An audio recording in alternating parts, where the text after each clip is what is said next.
Hello everyone, how is it going today for you?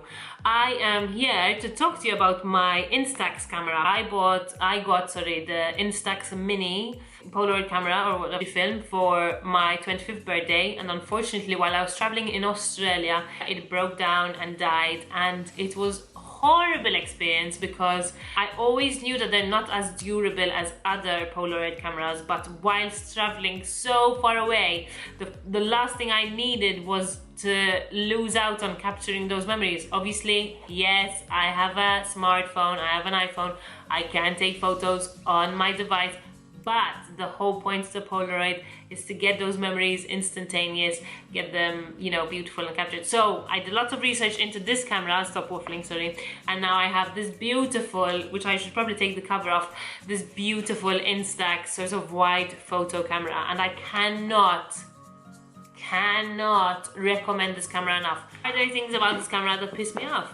Yes, there are, unfortunately. It's not perfect, but does it produce exceptionally beautiful photos on a wide print? Yes, it does, and I will show you some of those soon. Does it have some functionality but not really? Yes.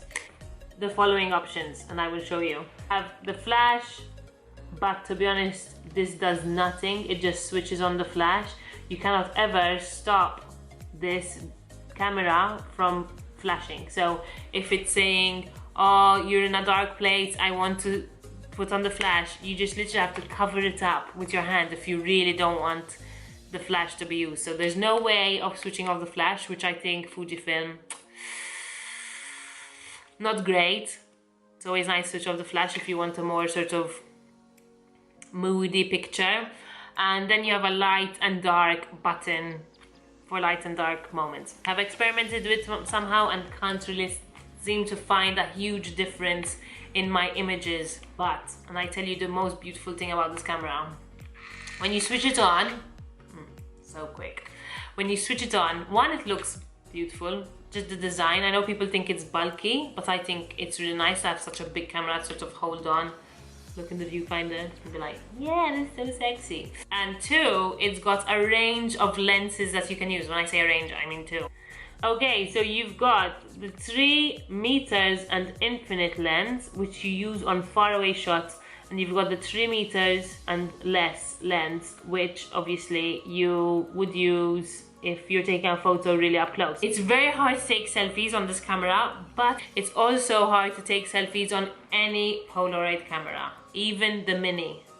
But the one thing, the tool that you do get, which I'll show you, to make selfies a bit more, let's say, easy to take, is this little clip-on, which I broke because I break everything I own. It's meant to look like this, but currently, because I broke it, it looks like get this. If you want to take a selfie, yeah, you do that.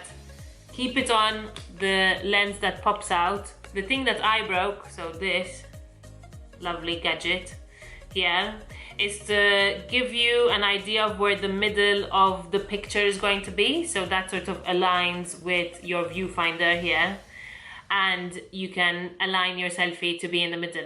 As you can imagine, doing this, like with a massive camera, is just gonna make your face look like a moon, and that is the one fault I will give this camera, the one huge fault I will give this camera, as opposed to the Mini, is that this camera does not have a timer, and that becomes very, very annoying if you want to take a lot of photos with yourself in it. I bought this camera mainly to take loads of memories and pictures of friends and family and landscapes. So for me, this is perfect because it does exactly what I needed to do.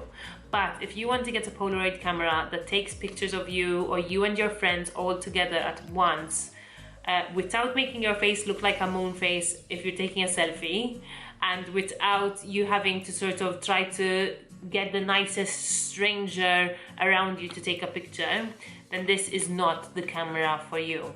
But if you want to take landscapes images, if you want to take images of friends and family in places, then this is definitely the camera for you. Okay, so this is an example of a picture my friend took of me at the beach. As you can see, the colors came out really beautifully, and it was sunset, so there wasn't much light actually on the beach, but the sea itself looks amazing. I love this picture so much. It's one of my favorite pictures. This is an example of moon face, my friend's moon face. My face and Sophie's look like the moon. So this is the selfie mode option of the camera, which is, as you can see, not fantastic. Are some of my favorite landscape pictures I've taken. So this is an image. It's very dark, so you're getting a bit of a reflection there, which is annoying. I'll do that. Yeah, this is an image of a forest, which appears quite dark in my camera, but is beautiful and I love it. And to accompany it, a bit of a lighter picture is this one which I took in Malta of Eintufieha.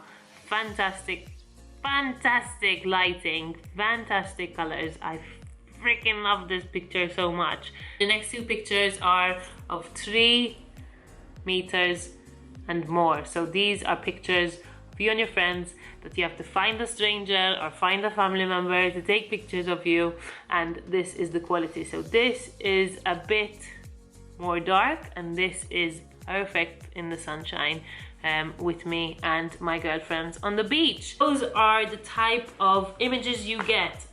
They are not expensive. I mean, the camera itself is a bit pricey. I think it's 80 to 100 pounds. And but the refills are about 16 pounds for 2 packs of 20. It seems quite reasonable to me, not very expensive, because the memories that you capture on this camera are just beautiful and really, really brighten up your home or your little album, however you want to display them. So in my opinion, this camera gets a 9 out of 10.